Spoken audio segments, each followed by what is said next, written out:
Hi, good afternoon. This is Laylee Long Soldier. I'm Laylee Long Soldier, and I'm joining you, Nick. I'm joining you to discuss Our History is the Future. I wanted to welcome anyone who is tuning in to hear us talk about Nick's book.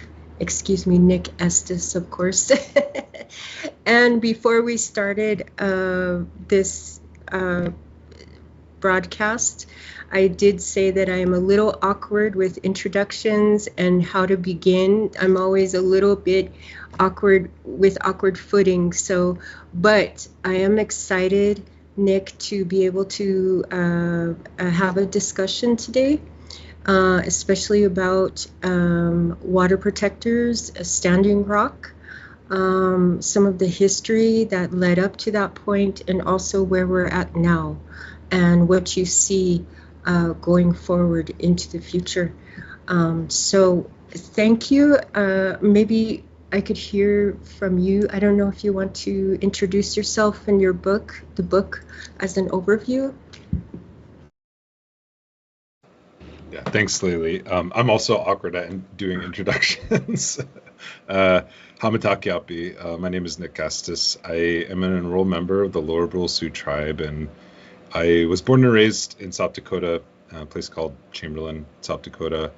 And this book really, I'll tell a little bit of background about how the book was written. I didn't plan to write this book. I was in the middle of my dissertation, which I somewhat abandoned, put on pause, and went to Standing Rock. And there was, this larger conversation around the politics of the river, the history of Mni Wiconi, and the treaties, as well as the Army Corps of Engineers dams. And I just so happened to have written my master's thesis on that and did some oral histories in my own community in Lower Brule about the dams and the impact they've had on our communities.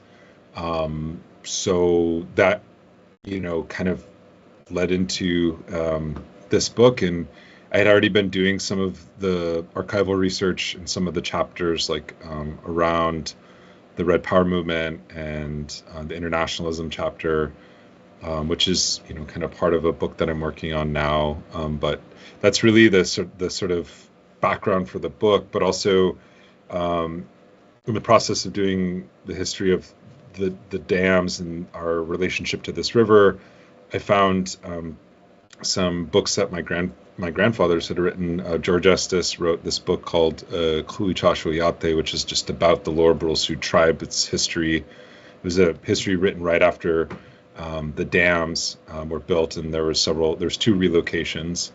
And then my other grandfather, Frank Estes, wrote a book called Make Way for the Bruleys, and it talked about how there's this large pattern right after World War II of off-reservation migration, and how tribes have to kind of deal with, reservations were never really, they're meant to contain us, but we were, people on the move. And so his whole thing was about Indigenous movement, and this was written in 1964, actually. So it was kind of fascinating histories, and in many ways I was just kind of tapping into my own family history, and I would say I'm unique. There's a lot of different families who have oral traditions and family stories about relationships to land, and so I just kind of tapped into that as sort of a segue into how this issue personally affected me, and I was also a participant in some of our tribal protests against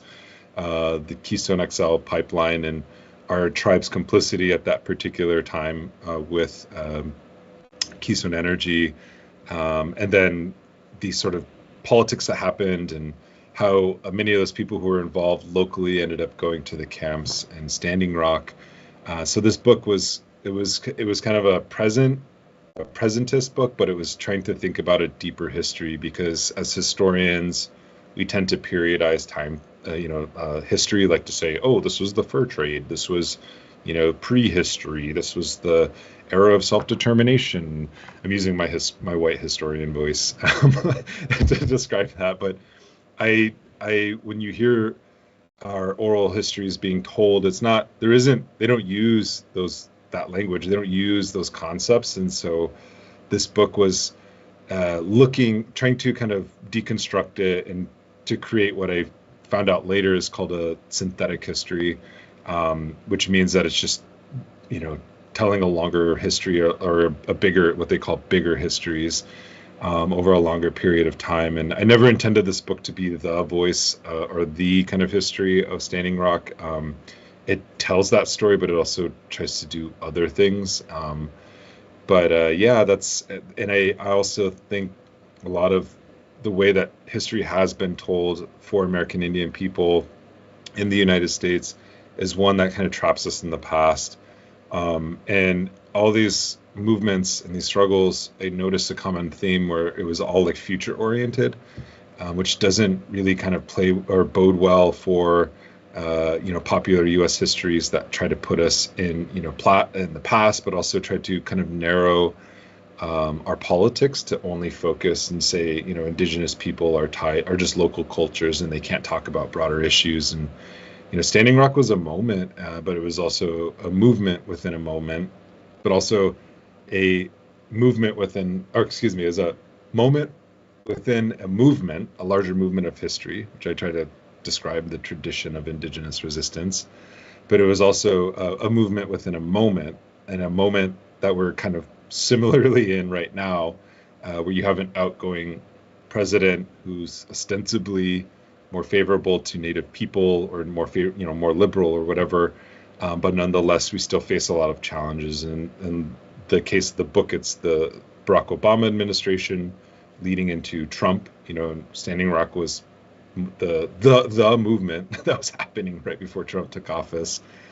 I remember getting on an airplane from Rapid City to fly back to Albuquerque, where I was living at the time, or was it Albuquerque? I don't remember. California, where I was living at the time. And Trump had just won. It was like November 8th, and they were kind of announcing his victory, and it was just a really surreal. I remember those time periods and coming back around the time of so-called Thanksgiving, and it was just very surreal time period. But we're kind of in that moment now where it seems like there's a lot of uncertainty around politics. But I hope that this book will land in a moment right now to say that it's like, instead of being caught up within these really I would say devastating political cycles, electoral cycles, that we can really think back that we're drawing on a long tradition. And and I kind of end the book with the new afterword that way, to sort of like think about by citing Elizabeth Cook Lynn and Madonna Thunderhawk about how they think future oriented with their scholarship or their activism, and how that's if there's hope, or if there's a foundation, that's something that I think is important. And all the interviews, I wrote this kind of afterward as a response to some of the critiques I've gotten, because nobody really focuses on the tradition of part of what I was trying to do.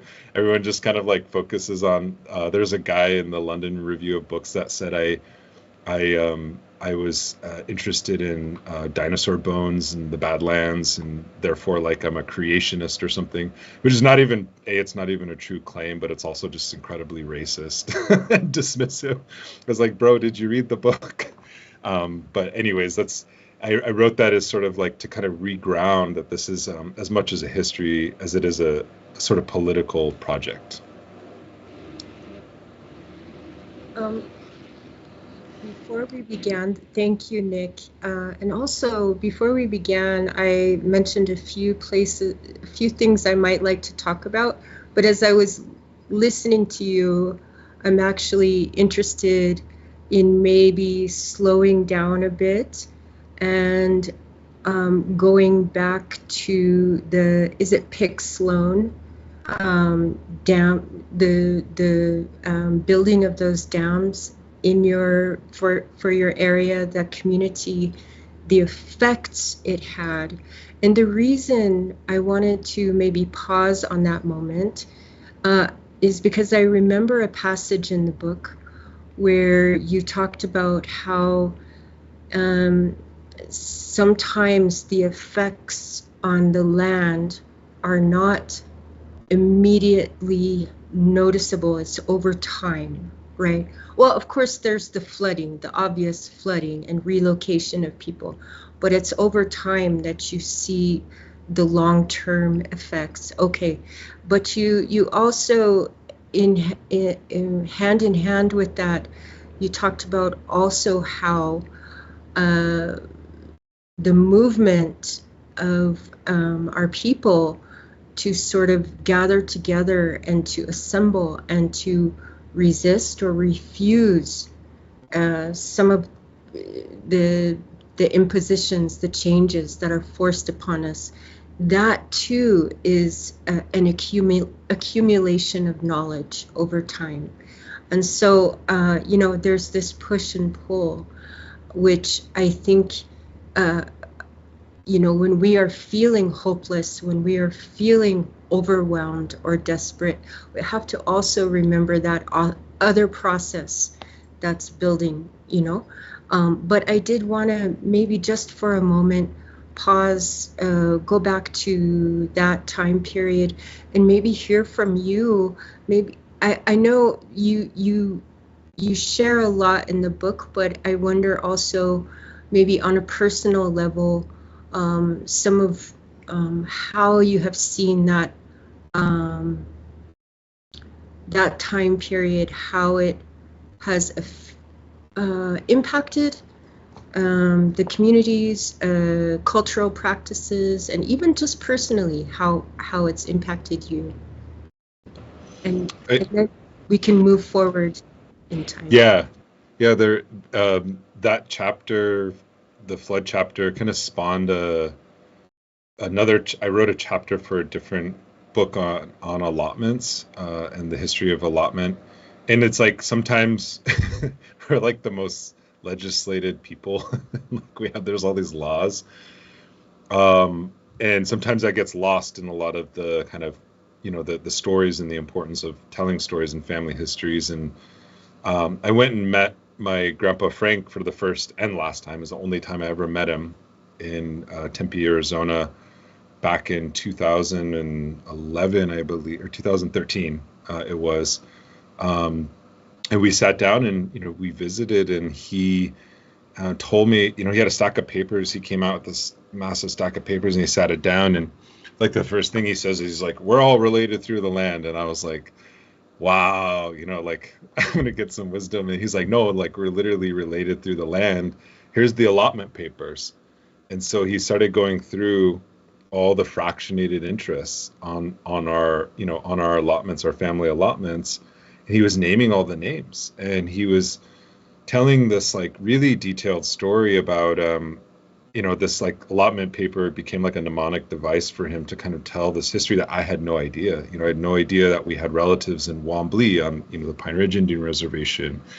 And he told the story about where our great grandmother had come from, and how, she wound up in Lower Brule, and how she, she was educated at a Catholic day school, and she learned to speak English, and she had like scars on her knuckles from the rectors and the nuns, beating her hands, and she got her mouth washed out with soap, but nonetheless retained her language, her Lakota language, but also became literate through the process.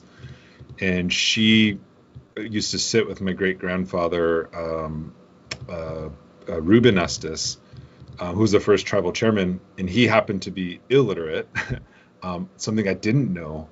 And she actually was the one who would read all of the letters that he got from, and all the tribal council minutes, and all, he was writing Congress people. This is back in the 30s, and he was protesting South Dakota congressmen trying to develop the river.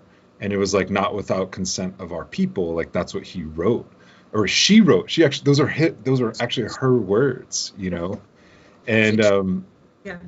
yeah, no, yeah, she was the one that was like reading it, and then she was also like, so it makes me wonder if it's like, because there's no way he would know like what she wrote, and so she wrote that to a congressman, and um, that that assertion of authority over the river and belonging, but also there's so many. It's a really detailed and layered story that you won't get from just looking at a stack of allotment papers, which he was doing. He was like teaching me, something in that process. And there was, he talked about, he's like, remember the small things, and it was like, okay.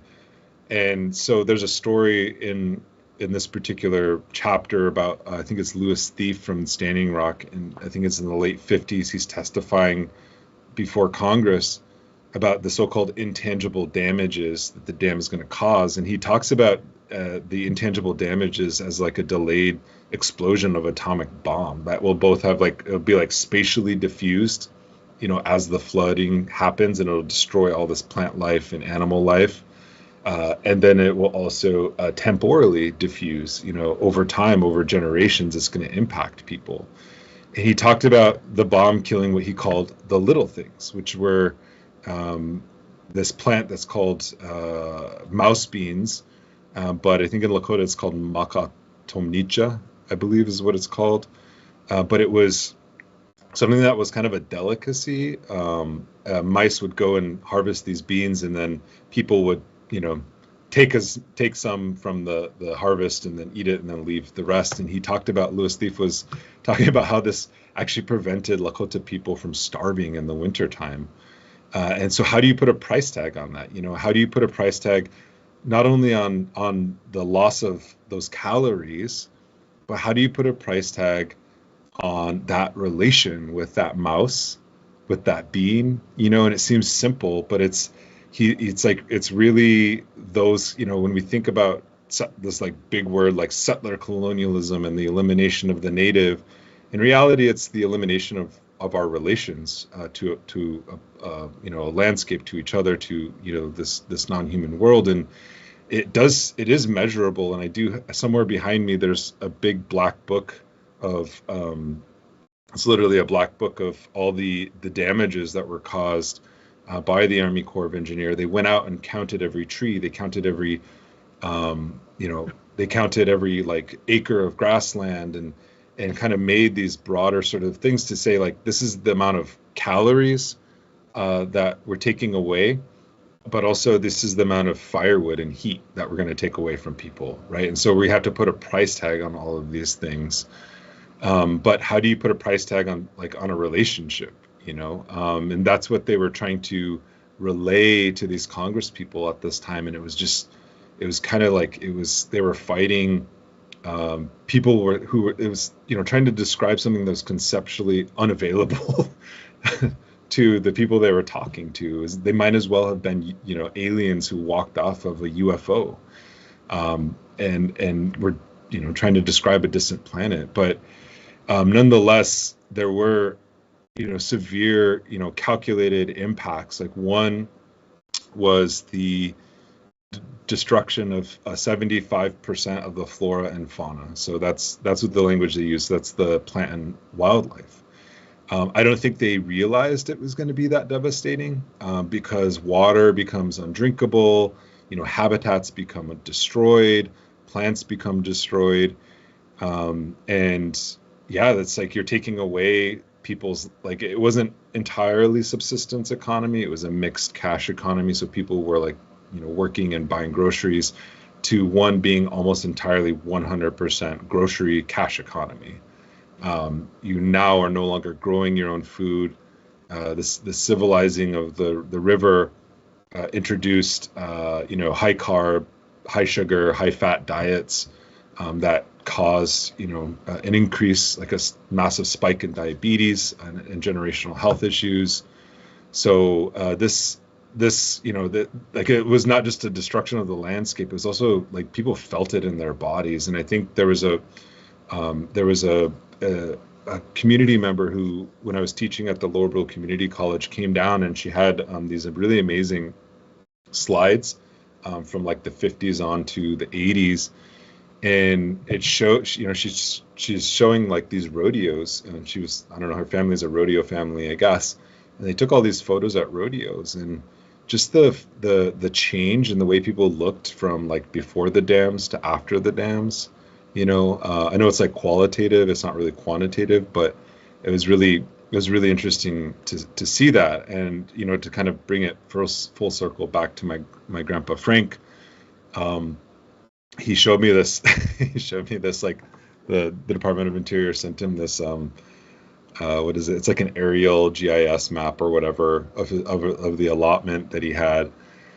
And this was at the time that there's a Cobell settlement, and so they were trying to do the land buyback program for allottees, and so they were sending out where everything was, and he gave it to me, and I noticed that it was a color printout. So like the BIA spent the money to do a color printout of his land allotment, but everything was like this weird blue colors, like really dark blue.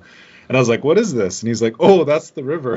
He's like, they literally mapped out his land that was under the river, and they were gonna buy it back from him. So that was kind of an interesting aspect of it. But yeah, it radically changed even our political structure. We had at one time an off-reservation or an at-large council member. We used to have off-reservation voting to accommodate that kind of removal from that landscape. And what I found in my master's dissertation, and I'll be quiet after this, I've been talking a lot, but was that the Bureau of Indian Affairs and the people in Washington saw this as an opportunity to facilitate termination and relocation. It was like, this is actually these dams are almost like the physical embodiment of a termination program, because now we're destroying their relationship with the land, so they'll be more apt or termination ready, right? And in fact, the Lower Brule Sioux tribe was the only river tribe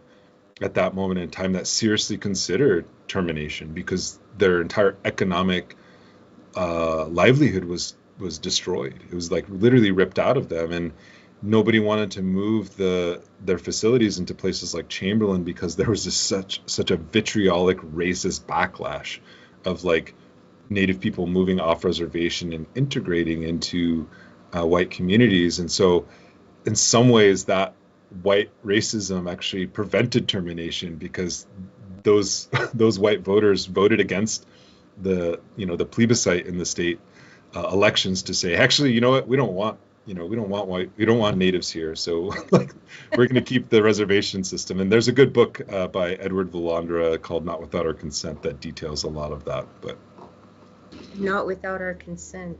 Yeah. And there's so many directions that you made me think of that I could go in. I mean, one of them, but we don't have to go to, you've already said mostly what I was thinking about, but just the diversity of the foods that were natural to the land, this idea, this imposition that we should be operating in a cash economy, buying our foods or relying on that shift. And I wrote an essay where I quoted you, Nick. I sent it to you some time ago, but in one section of that essay, I include a little story that my dad told me. But part of what he was sharing is this diversity of foods that we used to have, like even when he was little, when he was a child. But all of that, so much of that has shifted over time and affected our health, affected our bodies, affected our minds, and I think, and again, I want to be very careful how far I go with this, but I have seen in recent months, this sort of glaring example we see on the other side of the world, in Gaza, the way that the land has been decimated, and all access to fresh foods, fresh meats, their indigenous foods has been cut off, and they've become reliant upon aid and canned foods and so forth. And just a few months ago, I was it seemed like there was a period of time when people were posting a lot about their diet, about the foods and the effects, and very quickly, they were noticing the changes, the bodily changes, and the effect, the impact on their health. And just for once, I was like, it is not that I would want them to, I want them to suffer at all, but only just to hear the similar story.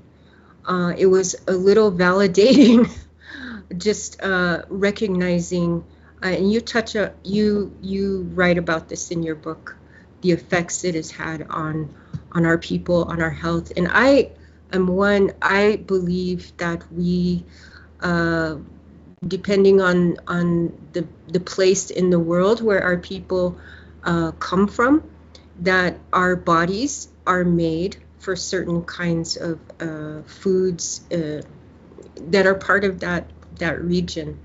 But I feel like I'm digressing. I did actually want to come back to something else you made me think of as well. When you were talking about decolonization. And just for a moment, I wanted to pause on that as well, to say that, I mean, I'm sure it's something that a lot of us have given thought to, right? But I've always hated that word. I hate that word because it centers the colonizer, right? I mean, right in the middle of that word, in order for us to return or to get centered and grounded in who we are as a people, what kind of language do we use even that does not center the colonizer at all, right? I don't know if this is making sense.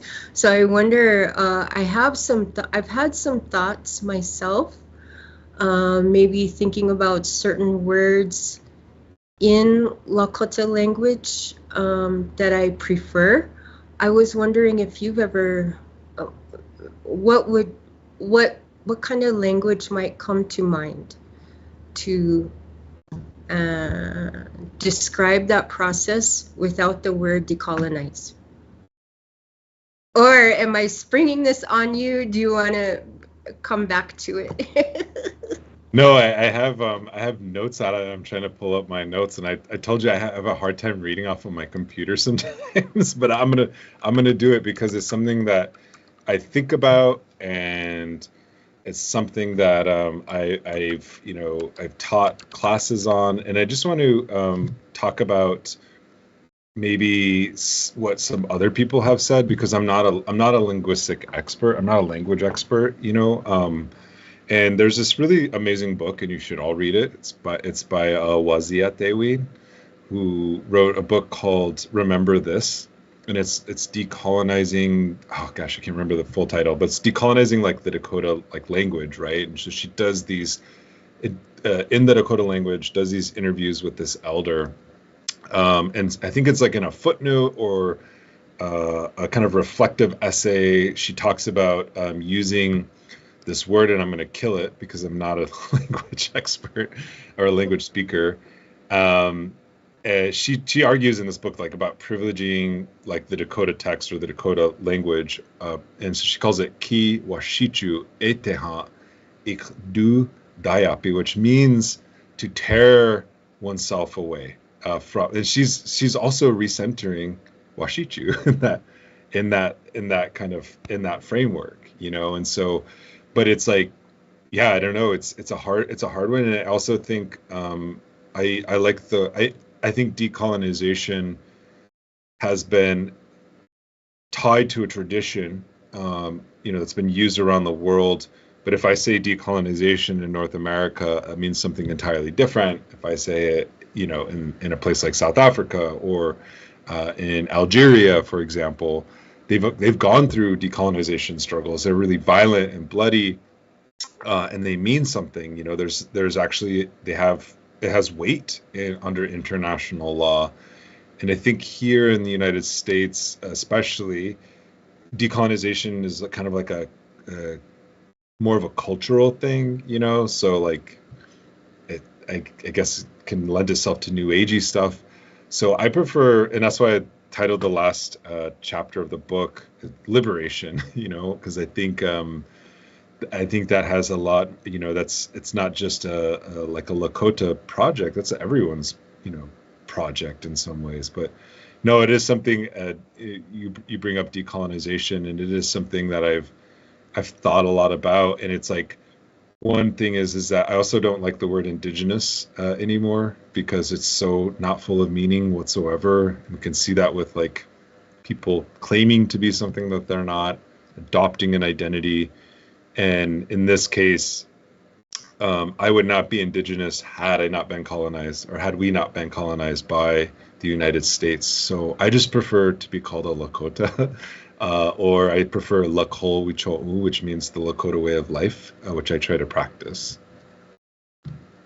I think actually you just answered my question. I think for me, it's using the language of just Lakota way of life, like just that in itself.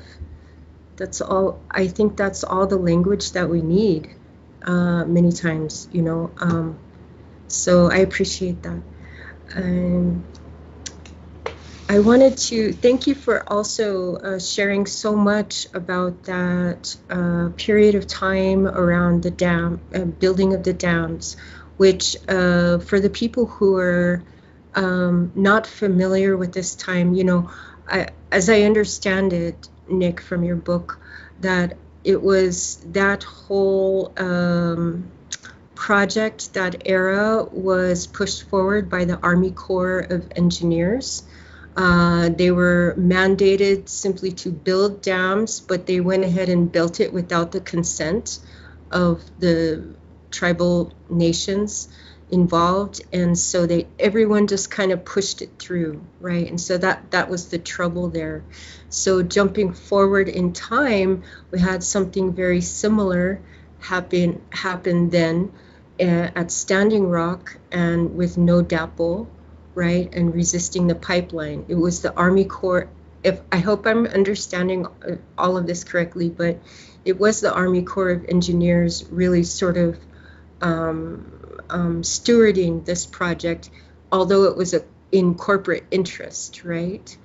I wanted to maybe, since we're jumping forward to this time, which you were really involved with, you just said you were working on your dissertation, and then you sort of took some time to go to Standing Rock when all of these things happened.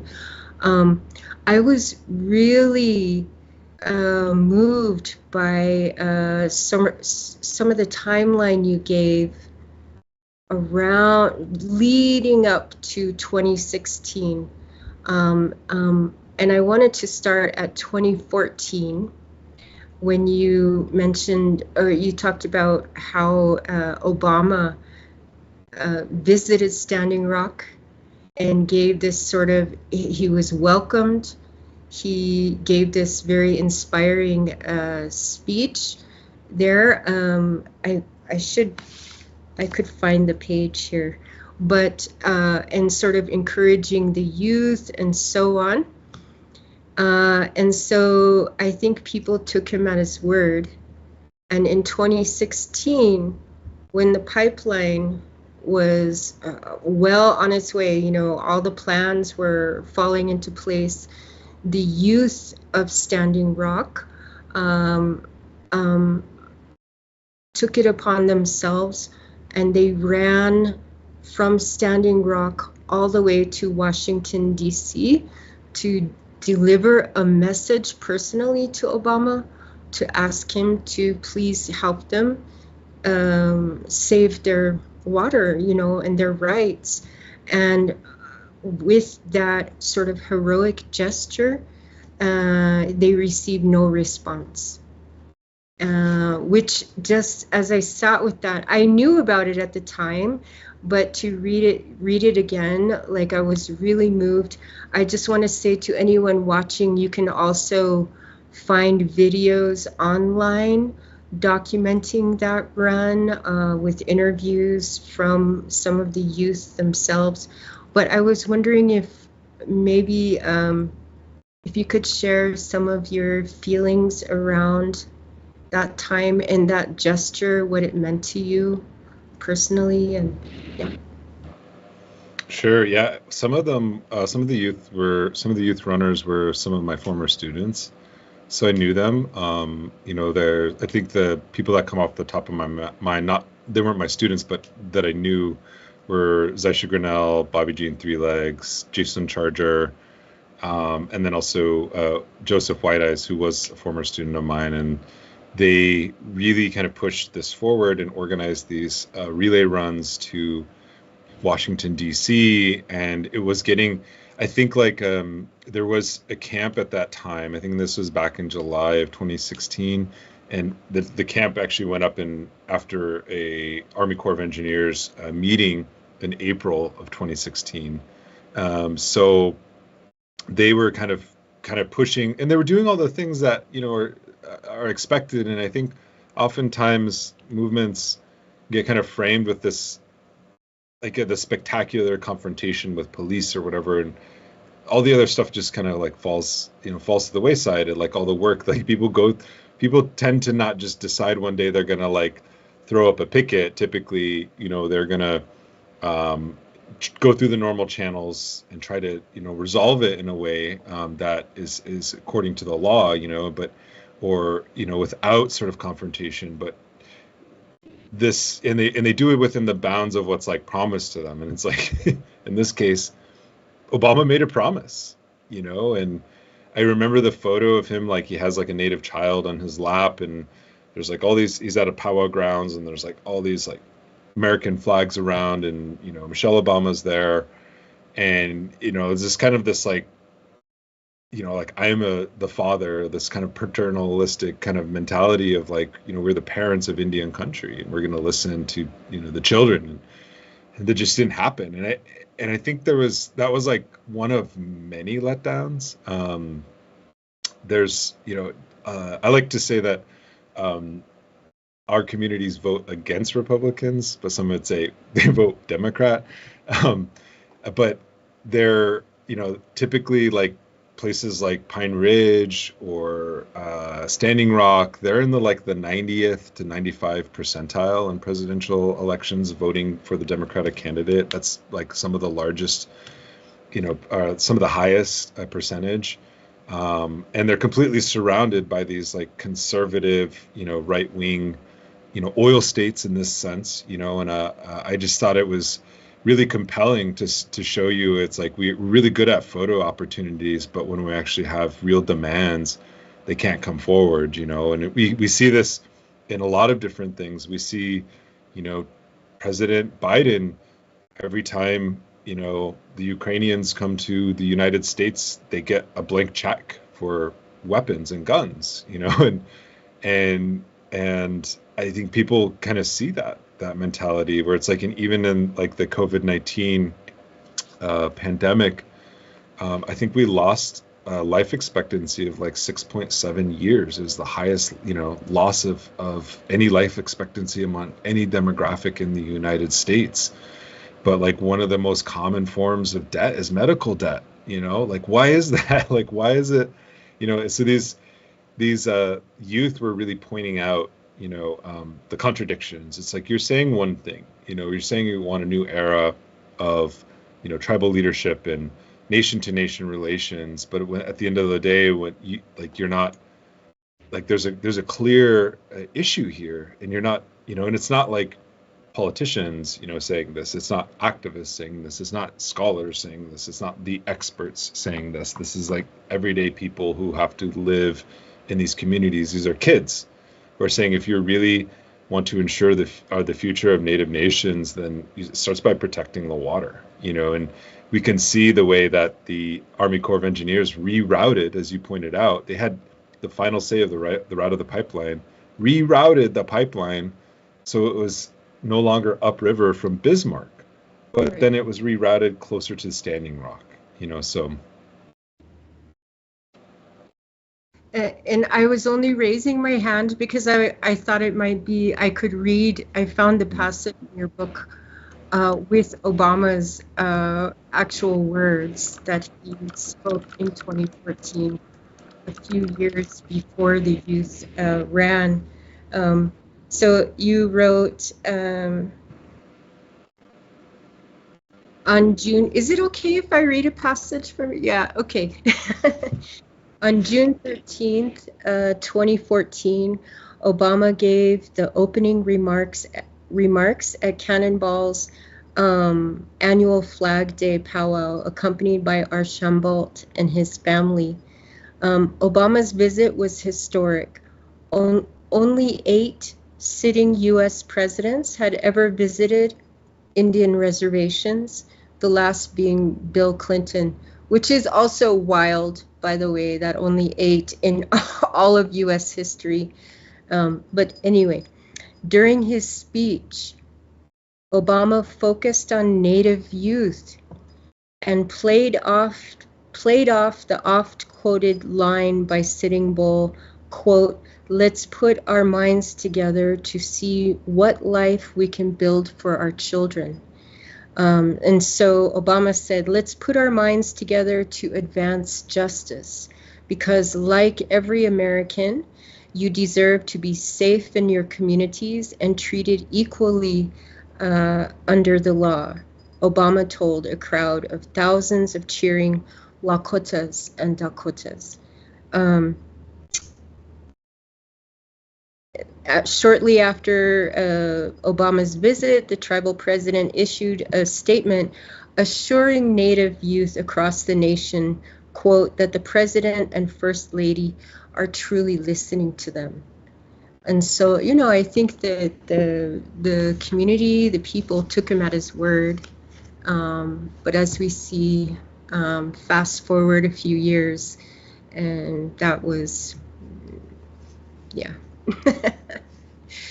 I would say a big question mark over it. So There's still a question mark, I think, over a lot of that. for sure. So then the youth came. They in 2016 they delivered that message, asking for help for protection of our water. And then I wanted to maybe also around that time the camp began to form to stop the pipeline. And you open your book with a moment. Also, actually, it had been a while since I read your book, so it was maybe last week I started rereading. And just the opening of the book, you describe a scene at the mall where you and some others during that time, during the camp and the protest. I don't even like the word protest anymore. I'm like having issues with all the length. Yeah, I just want to redo the whole thing. But in any case, when you and some of the water protectors were at the mall, and it was so moving to me. You know, I cried because part of it was that you were identified not just by the way you look, but someone mentioned you smell like campfire, which was, you know, that smell, in fact, is so beautiful. And it represents so much. It's something that you also write about in the book. And I was wondering if you would maybe share a little bit more about that moment, that time. Yeah. Yeah, I think I read somewhere that smell is one of it like triggers memories. It's like one of the easiest things to remember. And I think when I was writing, I was trying to figure out how do you start something, how do you start a book? I don't know. I just remember all the things I didn't like the smell of. I hate the smell of tear gas. I really don't like that smell. I think of all the chemical weapons they used on us, that's the worst one. Not just there, but elsewhere. I've been tear gassed. Pepper spray is okay. Like I eat a lot of spicy food, so I kind of know what to expect. But tear gas seems to never go away, and it's something that like sticks. It's like it like haunts you. Um, and then I also remember the smell of urine, which I described later on. And actually, I was actually questioned about that on I subpoenaed federally to talk specifically for a federal court case to talk specifically about that passage about the police urinating or the private security, we don't know, urinating on these seized camp items. And it was also fascinating because people were being fingered for the way that they smelled when they were outside of the camps, because it was a dead giveaway that they had been at the camps. And I remember when we went to the Bismarck Mall, and this is kind of a side, but there was this federal judge, or this former judge that lived in Bismarck, and he reviewed my book for the Bismarck Tribune. And he claims that this incident never happened, which is completely false, because Energy Transfer Partners, Tiger Swan actually used the live stream of I was live streaming the entire time. It's actually kind of weird too that they used that footage, because it shows like how angry and like violent the police were and the things that they were saying. But they were trying to frame it like we were being the aggressors, and it's like, well, if you look really closely, those are cops that are like attacking people and beating, like they knocked this guy off crutches. But it was I remember it was kind of like calm. We were like coming into the mall. I didn't really care. I didn't like hide what I was doing, you know.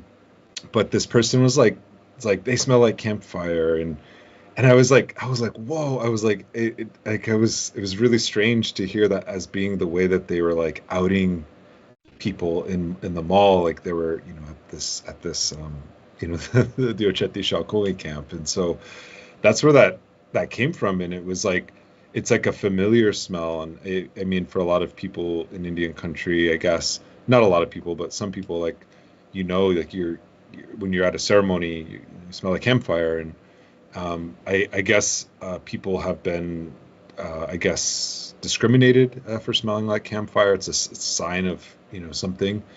And yeah, that was just kind of like the reason that I wrote that. And it's like, it was just like going through the encyclopedia of smells of that time period. And that was one of, you get, when you're by a campfire, you don't actually know you smell like campfire, by the way. So. But then from there, you do transition back to camp when you return, and you're actually with, you know, there in real time, you know, with the fires and with community and people, most of all. And I know that before we began this, you know, you did say you wanted to share a bit about that experience. And I think that, and we did touch base. I mean, I think it was like, I don't know, it's very hard for me to put into words that time, like what I feel is that's that bond and that sense of purpose that filled everyone. It's maybe something that we had not experienced, some of us even in our own lifetimes, you know. But it's powerful, and it's powerful even now just to go back, you know, to remember it. And maybe you could put into words what I can't. I don't know.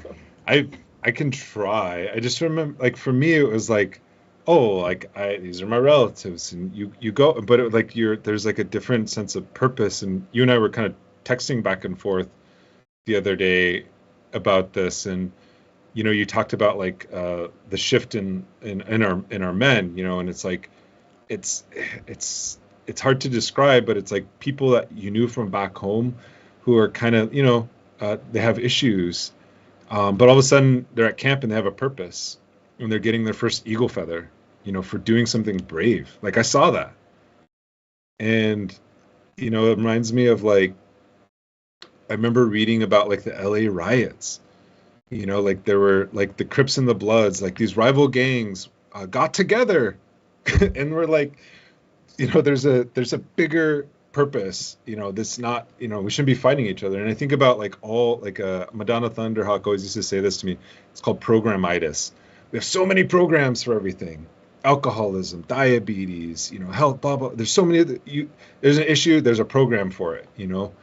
And it's not to disparage or diminish the need for those things, but it shows you how, in a moment when we are like self-determining people, like how we like work through those things, and like as Mark Tilson said, he saw men line out, for the first time in his life, and I think that's something it's intangible. You can't really put it, unless you were there, you can't.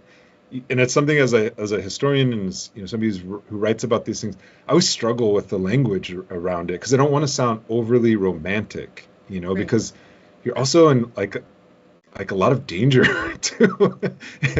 and hindsight 2020, there's just like some things that had transpired that I never really dealt with at the time, and I dealt with later, through as I described, to you before we got on this call, this court case. And I want to bring it up a little bit because it gets to some of the questions that you've been getting to, and it's made me really think about a lot of this book. And a lot of people, there was 800 plus arrests of people. There were serious charges brought against people. There's some of the things that they're trying to charge people out with now have no statute of limitations. There's this larger struggle or larger campaign of lawfare to silence not just grassroots activists, but NGOs and even like corporations, right, who are trying to divest from fossil fuel industries. People are getting their livelihoods ruined. There was a recent article that came out by Eileen Brown that talked about this tranche of federal depositions that came out of a lawsuit that was brought by the state of North Dakota against the Army Corps of Engineers. And it was a frivolous lawsuit. It was like they were trying to recoup $38 million in law enforcement expenses, saying that the Department of Justice owed the state of North Dakota this because the Army Corps of Engineers somehow facilitated this protest by giving a permit to camp there, right? And it was clear to everyone that was there that this permit didn't matter because that land should never have been seized in the first place by the Army Corps of Engineers. So that was the kind of contention. But Eileen went through all these depositions of these FBI agents, and they were revealing the levels of infiltration and the levels of investigation that were going on at that time, but also continuing. And I actually got a subpoena for this case to testify in it, and I didn't want to. And I got a phone call from a DOJ attorney who said he got my information from a colleague, in another academic who I don't even really know. Her name is Dana Powell. I'm going to say her name because she put me in a really precarious situation. And this DOJ attorney asked me about this particular, this individual and what she said. And first of all, it wasn't true because we are not friends. We didn't communicate at that time, but she had told him, or he told me that she had said this, that I had witnessed certain things that were illegal activities and were those are his words, not mine. And of course I was like, I don't want to talk to you. I had to get a lawyer. I had to go through a whole process I didn't want to I don't care. I think they're both criminally liable, both the state of North Dakota and the Department of Justice. And that was my position. But, this individual felt the need to talk to the police, the federal police, and implicate me in something I had nothing to do with. And so they're now, state of North Dakota, or the Energy Transfer Pipeline or Partners is now like suing other organizations, and it's meant to chill and have a chilling effect on our ability to just share our own stories and to actually tell the truth, right? And there's a lack of seriousness with some of this individual and not taking seriously the stakes. She's an anthropologist. I think that's like a violation somewhere. There has to be some kind of violation of some kind of ethics. Because I'm bound to an ethics in my own community. I have to go answer to them. What I write made some people mad, or there was criticisms. Why didn't I include this? Or even, there was a lot of praise, but there was, and that's something I have to live with, in my life. And we weren't doing anything wrong, and we shouldn't feel like we're doing anything wrong. But yet, as I say in the afterword, and what was pointed out by the study by the Last Oil and the Indigenous Environmental Network, a 2021 study found that frontline Indigenous-led struggles in Canada and the United States were challenging a quarter of all carbon emissions. So no wonder they want to go after Native, no wonder they want to go after water protectors. No wonder they're still bringing these frivolous lawsuits to slap, give you a federal, a federal subpoena, come knocking at your door to scare you, to ask you to stop writing about these things. And I'm lucky, a lot of people had their livelihoods ruined and don't even want to talk about this, but this is how they attempt, to bury history and to make us ashamed of our own stories and our own power. Because when I got deposed, the only thing I talked about was the Constitution, because they all took oaths on that Constitution. But for some reason, they haven't read Article 5, where treaties are the supreme law of the land. You're bound to uphold that principle. And you want to talk about all these other things? We'll talk about that first. And then we'll have a conversation about these other things, and that's, that's our power. And I'm not the person to be like, oh, the Constitution is the greatest thing in the world, but it's just to say, it's like, that's what I was taught. Way of holding up a mirror to them. Exactly. This is your, this is your Constitution. Yeah, I understand. Yeah. So it was, but I just wanted to bring that up because it's like, it made me think hard about this kind of work and the stakes that are involved, because and also made me kind of paranoid, and I'm saying this as somebody who has a lot of privilege and protections and things like that, but I can't imagine, I can't imagine a little bit what it's like if you don't have those kinds of things, and the way that it's meant to make you feel. But I think the power of that time, you can't take that away from people. That's the beauty of, like, what we were talking about earlier about, people lining out. It's like, you can't take away experiences. You can take land, you can take resources, you can take children, but you can't take an experience away. You can't make people forget. And I think we see that now, even with what's happening in Palestine, the connections that are being made, what's happening, with the George Floyd uprising in 2020. It was a lot of the same actors, a lot of the same people, a lot of the same conversations, right? And I think that's really the staying power of this moment. Absolutely. And let me see. I feel like there's a few directions we could go in, because you've made me think about a lot. But I think if it's okay, I still want to maybe linger a bit on that time at Standing Rock. Mm-hmm. I think the historical implications and this idea that is really within the title of your book, this idea of repetition and cycle and so on. And so I think I wanted to also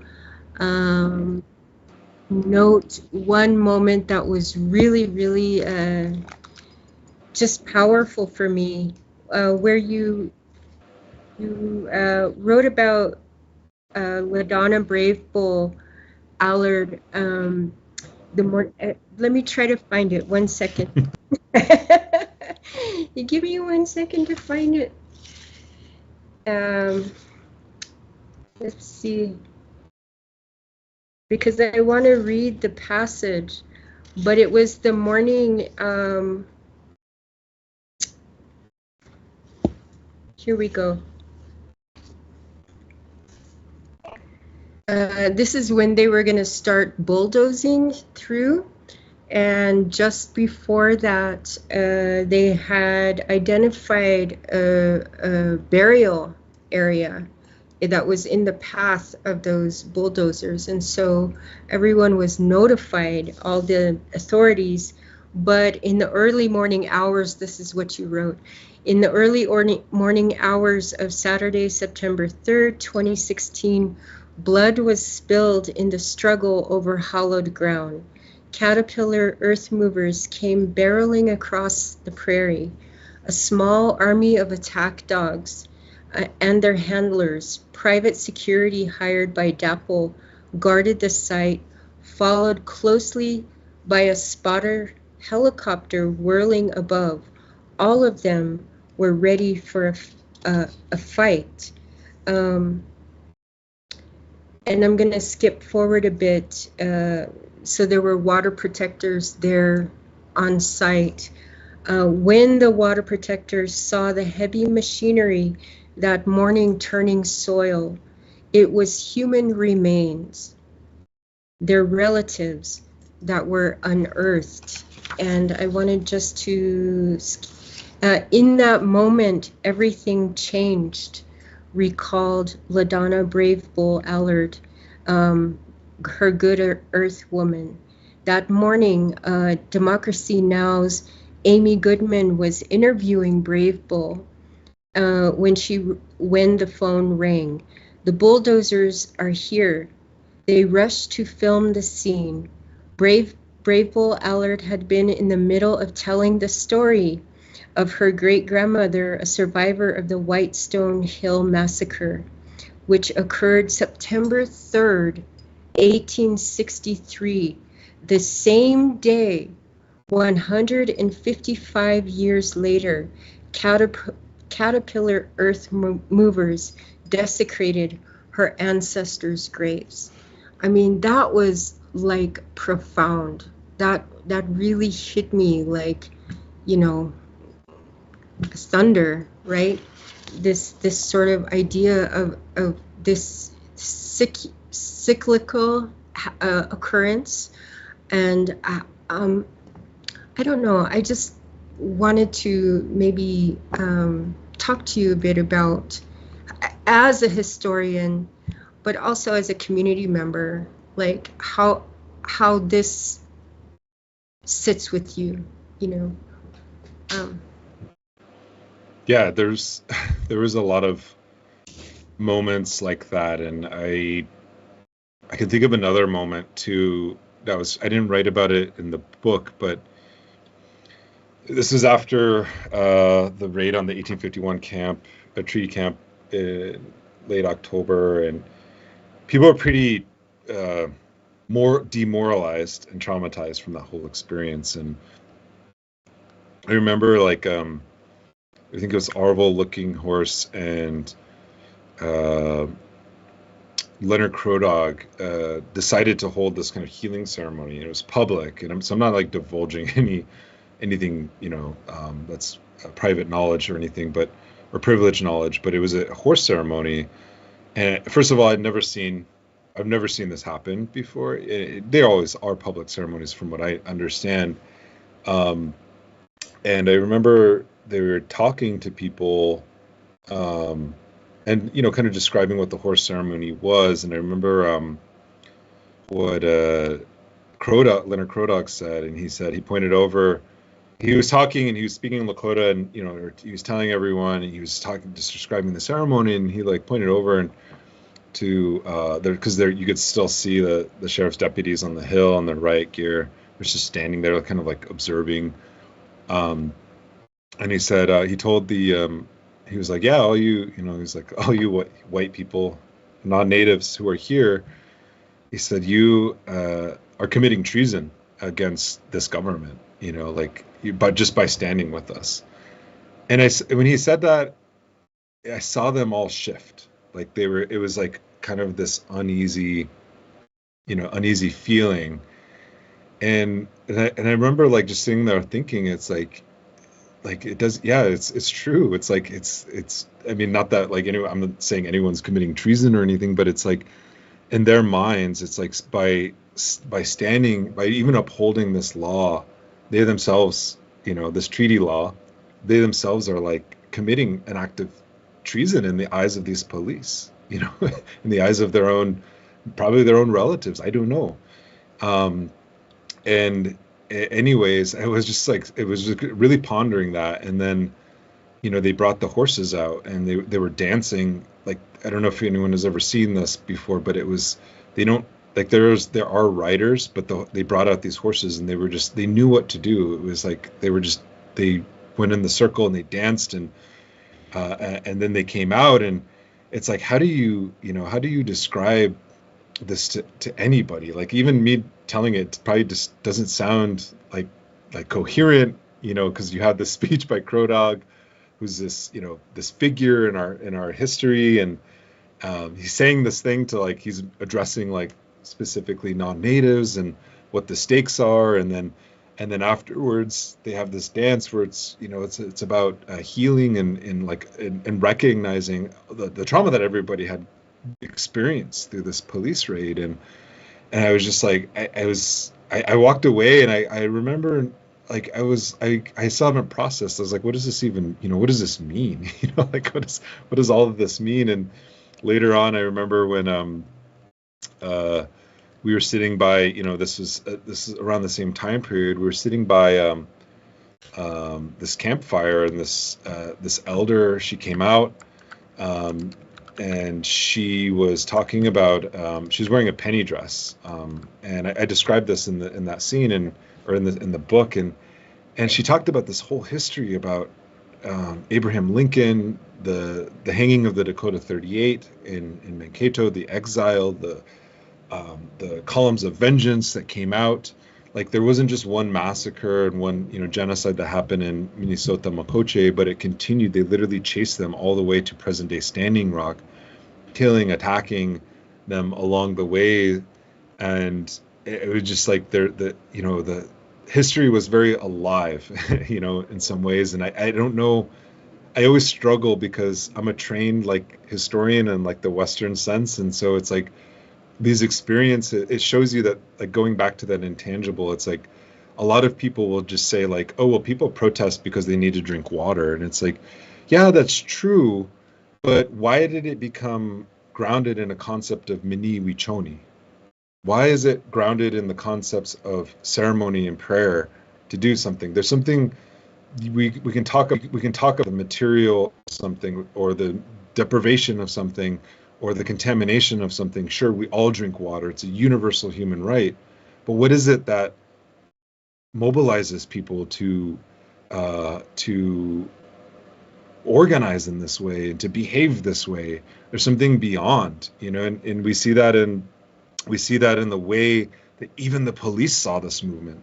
They called it a jihadi inspired movement, right? That's like, they called people like extremists, like religious extremists for carrying a pipe, right? Much in the same way they're demonizing and criminalizing Palestinians for fighting back, right? And so even that commitment becomes a crime as well. You know, the commitment to carry a chanupa, or to pray, or to behave and to act in a certain way, becomes a criminal act according to their mindset. And it's like, I guess it's beyond just this kind of material claim. It's, you know, it's something that's grounded in something that it's hard to even describe to people who weren't, you know, who weren't there, who aren't in these moments. I don't know what non-native people believe.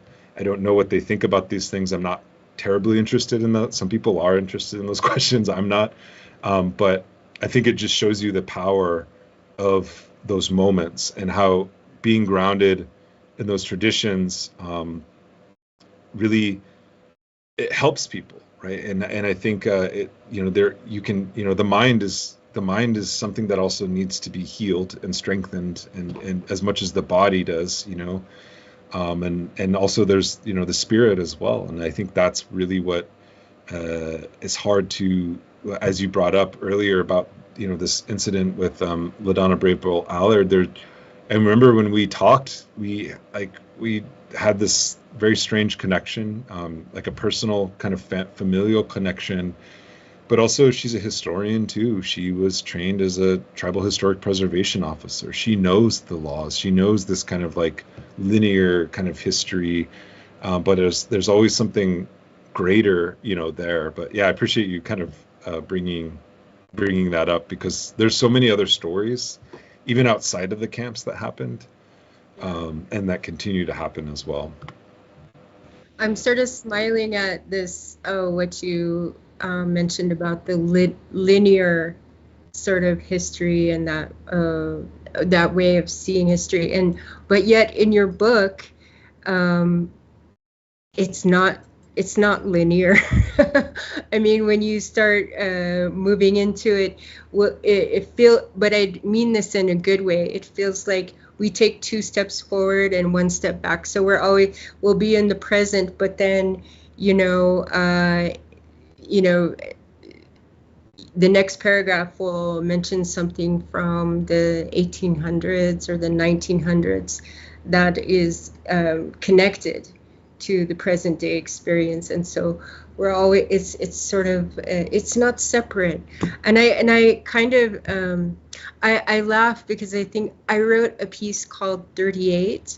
And in that piece, I actually preface, before I get into the story of the Dakota 38, I say, this will not be something like this. I'm not going to tell this in chronological order, and also I'm not a historian. I had to say that, so to be very clear, but I do understand that way, and I'm also smiling because I hope I'm getting this correct, but as I understand it from my Lakota language classes, that even our verb tenses are a bit, they are not like English verb tenses, in the sense that our past and present are the same tense. But in order to understand whether we're talking about the past or the present, we begin our sentence with placing it in time, like last year, or and I think I'm getting that straight. So I feel like even that, just coming into that through a language and through a world view, it is to understand it's not separate. And so I feel like I'm digressing here.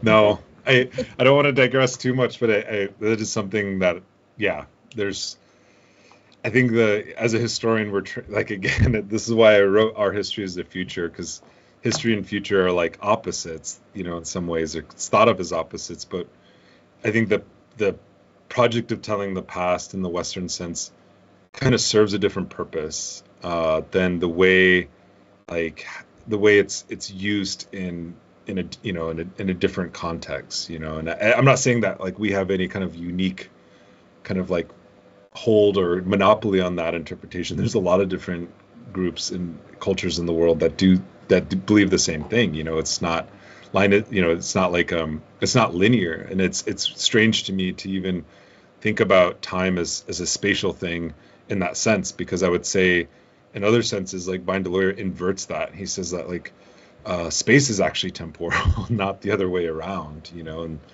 I don't want to go too far into that, but just read God is Red. Okay. I think for the sake of time too, Nick, there is something that I do want to, I see in the chat bar here that there was a question about Palestine, because we touched on it earlier. And we could answer those questions directly, or maybe we could just, I thought maybe we could talk about your afterword, where you do talk about the moment we're in right now. You write about the moment we're in now, but also your visit to Gaza.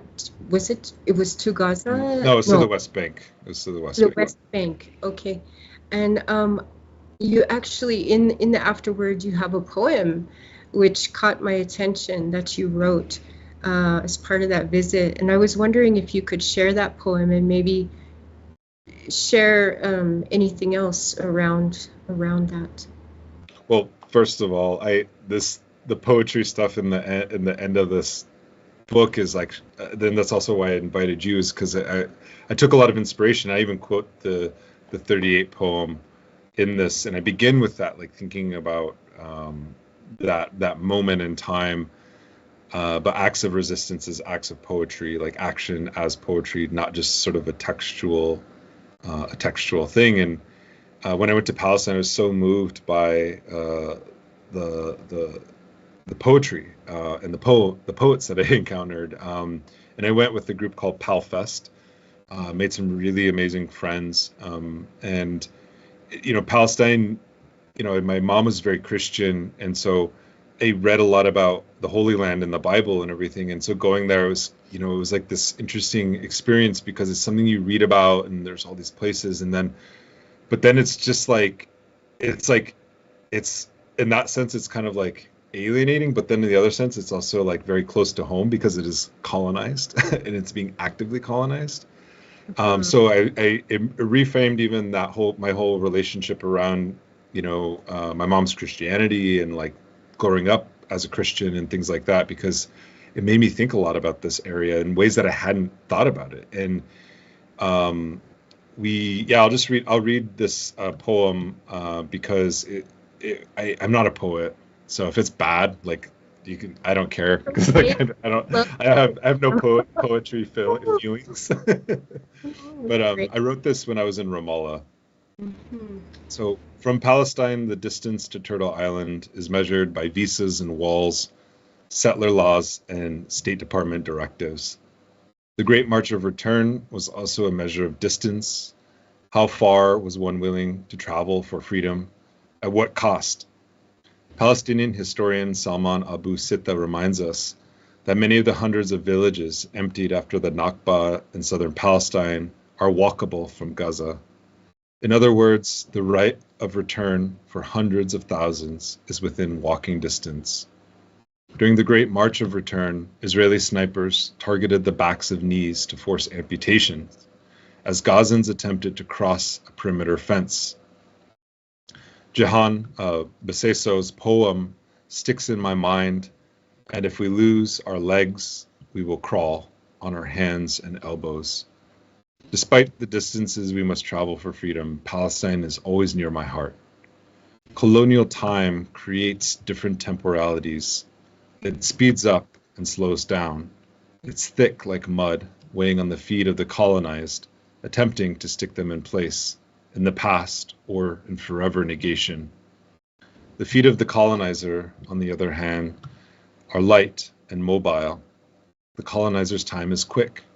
A U.S. passport, the right color skin, the correct language, anything but Arabic, and an entitled jaunt grant fast access to a world others only dream about. A sidewalk, an access road, air, an ocean. Yet the colonial reality is meant to exaggerate time, to make its novelty on the historical stage seem as natural as the olive groves and rolling hills. Like the ocean or Gaza, the history of known freedom is just over that hill. Though it stretches far back into time, it is familiar to everyone. A poem, a song, a story, a stone.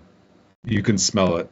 It's the fire that still burns in our hearts thousands of grasslands and sacred mountains away, where we also put our feet in the dirt, grasped our history and said no, and we came crashing down on them like waves of history. And this poem was inspired by waking up one morning in Ramallah and seeing the sea breeze like coming, because it's very close to the ocean, and thinking about the people who were the writers and the poets who were not. One of them was actually killed recently in the ongoing genocide right now. But how they were not, they couldn't access the ocean. They couldn't, they didn't have the same mobility as we do. And Palestine is a very small place. It's about the size of the state of New Jersey. And yeah, it was something that it just really stuck in my mind. And I think one thing that I've been thinking about a lot is the kind of historical connections between Palestinians and American Indians. And just real briefly, I tried to bring this up in the internationalism piece. I even had a reviewer who's a fellow historian call me an anti-Semite for bringing this up. And I really resent that kind of framing, because he just like really flattened the history. And again, it's like criminalizing our own relations, like our own ability to go out into the world and to make relations with whoever we want. But back in the 70s, after the formation of the International Indian Treaty Council, in Mobridge, South Dakota, near Standing Rock, they created an office in New York City, and it was actually like within walking distance of the Palestine Liberation Organization office. And like a lot of these Native people had like no idea how to navigate these UN frameworks, but because the Palestinians were undergoing this occupation and settlement process, they kind of had mastered the human rights, superstructure that exists at the United Nations and the bureaucracy. So they actually helped us, helped our people, our elders, and our leaders kind of navigate that system. And there was a lot of collaboration, and there was this really beautiful newsletter that had a small circulation in the late 70s, early 80s called Oyate Wichaho. And it was only on the reservations, and I think in Rapid City and some of the prisons where a lot of our people were housed. And it was an AIM newspaper, but one thing that was fascinating is they had a lot of dispatches from Palestine and what was going on there, and writers, both American Indian and Palestinians, kind of talking about these issues in the same way. And they were using terms like settler colonialism, and it shows you just kind of the intellectual breadth of this history, but also this understanding. And Leanne Simpson brought this up in one of our conversations about how, Palestine isn't, Native people aren't sort of the evidence of what happens if you don't resist settler colonialism. She's like, it's the other way around, of thinking about like how Palestinians and this connection, it shows that because we are still here, that we have something to offer, that there's something that was within that tradition that preserved us, not just like in a museum, but preserve this tradition of resistance. And we shouldn't be afraid to like go back to that time period to say, our ancestors were helped by Palestinians, and they saw themselves in Palestinians, even if, they were labeled terrorists. We were labeled terrorists. And I always say this as like, if Sitting Bull and Crazy Horse were alive today, you probably wouldn't get along with them. But I think that's, I think that was kind of what I was, trying to elicit in that afterword. I mean, you're making me think about, you can maybe chime in and correct me because I'm paraphrasing a moment in your book when you say that sort of the work that we're doing now, it is not so much to anti-colonial work or resistance, but it is anti-empire at this point. Am I remembering correctly? Yeah. Yeah, it's just a much broader understanding of what's happening, and we're seeing it like and I'm surprised, it's an awareness, a consciousness that is growing, around the world, which is brings some sense of hope for me, a little, I think. But, yeah. No, that's one of the things that this afterward sort of gets at too, is to really kind of solidify that, looking at these struggles within an international and a geopolitical sense, because typically we're just asking for scraps at the master's table, and nation to nation only means our nation with the United States, never to other nations. And if you go back to the so-called American Revolution, or the American Counter-Revolution, whatever you want to call it, Native people didn't ally with the United States. They allied with, a lot of them sat out, but a lot of nations allied with the British because they saw the threat that was posed at that time. And does that make, I mean, I guess Jefferson and the founding fathers remembered that, right? In some ways, you could say they took revenge on a lot of these nations. But I also think about how this internationalism at that time period, it's not to say that you should just you can just reproduce it in every, moment in time, but it shows you that there's a capaciousness to this tradition. It's expanding. It's not something that's just narrowed to crying on the shoulder of the man who stole our land, as Arthur Manuel used to say. So I think those are the things that I was thinking about. I think over time, the kind of horizon of struggle was once this kind of global vision, and we can trace it back to the early 20th century with some of the thinkers I cite in the book, but also how that has become constricted in some ways in the more recent time to say, well, how do we just get our injuries recognized? How do we just get people to listen to us? And I think that's we're seeing the limits of that. There's only so much you can do with those kinds of politics, but also our politics should always, be horizontal in many ways, and not necessarily vertical. I'm thinking of how to articulate this, because there's something you said, it's like, okay, I have a few thoughts, and I know that we're running out of time, so I'll try to pull this together. I think that number one, and I apologize to everyone. I'm on this thing with language lately. I even hate the word resistance. I prefer the word refusal at this point, which I saw several times in your book too. Just a simple refusal, but it becomes.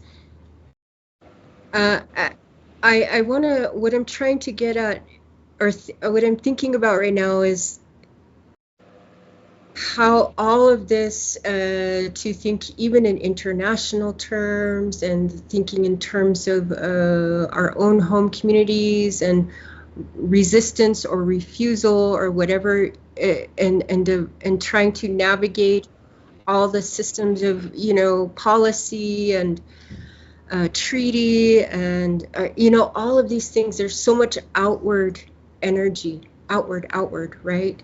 But you said something that was very important a few minutes ago, that there is a life force. We are here for a reason, and it's because within ourselves and within our people, there is a kind of life force that is sustaining, right?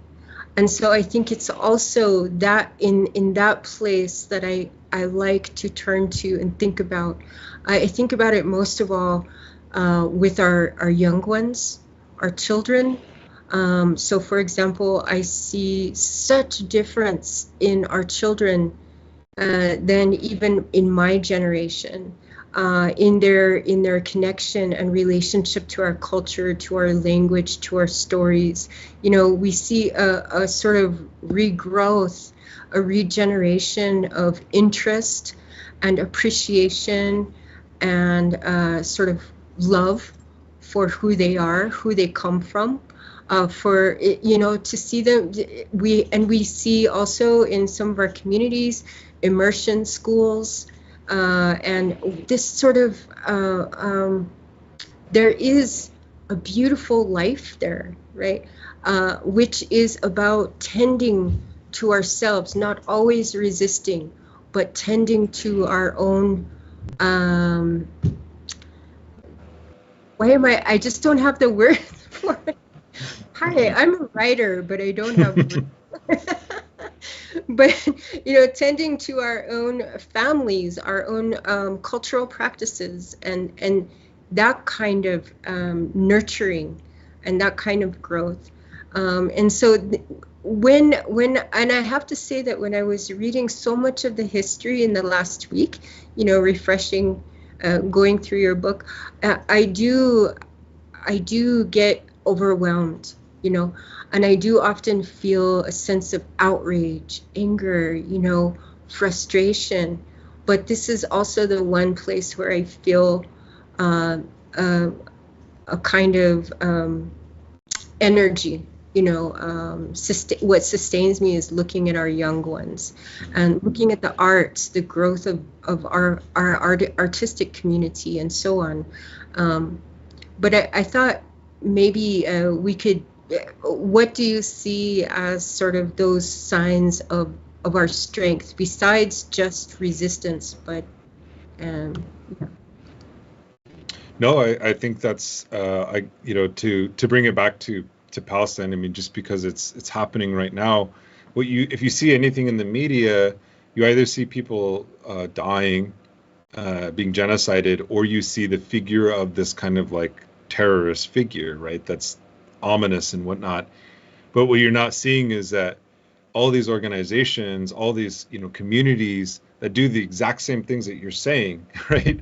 That yeah, there's not a school standing left in Gaza. These children cannot even have a place to go to school, a place to be safe, a place to sit with their families, right? And so, I guess in the academic term, they would call something like this like social reproduction. It's like where we go to just reproduce ourselves biologically, physically, materially, spiritually, whatever. We sustain ourselves in these ways. And I would say that in these spaces, like the things that you described, those are political, because a generation ago, like my father wasn't allowed to have a family. My relatives, have had their children taken away. Like, so those things that being normal, like I guess what you're describing is like just being Lakota, were things that were not available. I mean, even to us in some ways, we internalized. I think we're the same generation. We've internalized a lot of that shame and guilt, not being able to speak a language, not being able to even pray, or acknowledge something in a way with the proper terminology. And so like we kind of like we like generations go through that rage and that kind of act, but also there's while we can do all these things, it's like I would say that it can also be taken away from us too. And I would say that these things aren't outside of that realm of you call it resistance, call it whatever you want. They're yeah, not outside of that liberation struggle. They're very much imbued within it. Somebody had to protect that horse ceremony. Somebody that's had to live with that knowledge up until that point to present it to us. And it's like you can't calculate. And somebody was feeding us. Like we all had to eat. We all had to sleep. We all had to live with each other. We all, some of us had to go to the clinic. Some of us, those are things that I think often get lost, I guess, within how resistance movements are portrayed, and like the iconic images, of confrontation with police. But I yeah, think also in some ways, the things that you described are the sort of foundations of what comes next, the next moment, and I think I'm really hopeful, and like you are in many ways, that a lot of our young people are doing these things, and that's the goal of this, is to like reproduce ourselves, not just like biologically. It's not like a and no, demographic war, but like to reproduce ourselves in terms of like creating this tradition. And that's the point of this. It's not just like everyone goes in, we all go into this tradition, and this is a selective tradition. It's like people, Madonna Thunderhawk, Elizabeth Cookland, we can go name all these people in the pantheon that we have. They sacrificed their lives. They were ancestors of a future generation, of a future that they will not live to see, right? And that's, I think there's something compelling in that. And I think that's very much, as far as my understanding of like Lakota way of life is, it's a very Lakota thing to do, and it's not about the self. It's about the collective and the community, and a commitment to forthcoming generations. yeah. I actually thank you so much, Nick. I really appreciate that because what I'm hearing is it's not either or, it's both, right? And sometimes we get into it. I do that too. I'm guilty of it. And either or sort of kind of structure, right? Mm-hmm. It is all connected. And I was thinking, I think we're maybe of the same generation, but I'm a little bit older than you, so I'm going to date myself right now. It's embarrassing, but it doesn't matter. Anyway, and to just put things in context, that it is within my own lifetime that we had what is it called, religious freedom. Mm-hmm. Our people. It's not that long ago, within the 70s. That's wild. Like that is like, our people were here for thousands of years, and it wasn't until within my own lifetime that we were able to openly practice our ceremonies, our traditions. And I think I heard one time Faith Spotted Eagle describe it as, we are coming out of a 500-year long winter. And so we see that, and we see once some of this legislation was passed, so you see it is connected, it's not either or. When some of that legislation was passed, then our communities were able to practice certain things freely, and you see like it generated a huge sort of growth and care and appreciation, as I keep talking about, for our culture, for our stories, our old practices. And I was thinking too, like also to put it into context, I had the pleasure of like being with a group of artists. We were visiting the Black Hills recently, and there's an older person in our community who was sharing about how, and I don't want to name him because I should probably ask if I could share this, but I'll just keep it general because this could apply to many people of like his generation, which is my dad's generation. And he was talking about how his family carried some of that knowledge about some of our ceremonies and our older ways. And he was talking about the influence of boarding schools, of Christianity, how it impacted our communities. And that he was saying there was a certain period of time when, because his family carried that knowledge, even within our own community, there was a certain period of time when like they would go to certain public events or gatherings and nobody would sit around them because people were afraid of that knowledge, afraid of those practices. But once we got that that freedom, things have turned. Like, I mean, he is so respected. His family is so respected. And we're so grateful that they kept that knowledge. And he talked about how there was a time when we used to practice hold certain things in people's basements. That's how we kept it alive, but here we are, and it's a really wonderful time.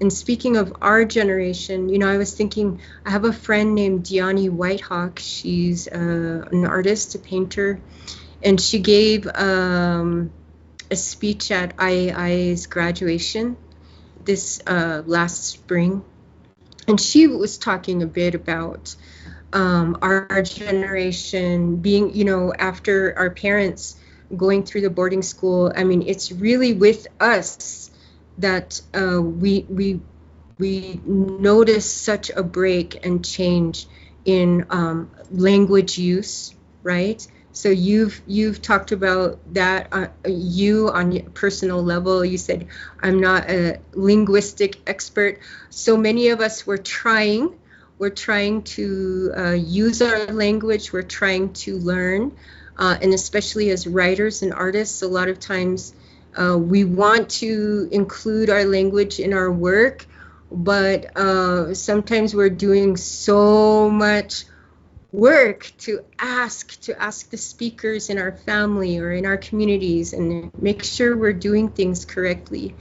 And I can say, you know, it's not an easy process, but and I've actually cried about it because I make mistakes.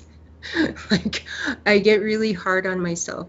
But what I have to realize, you know, is putting myself in into context with the period of time that we're at right now.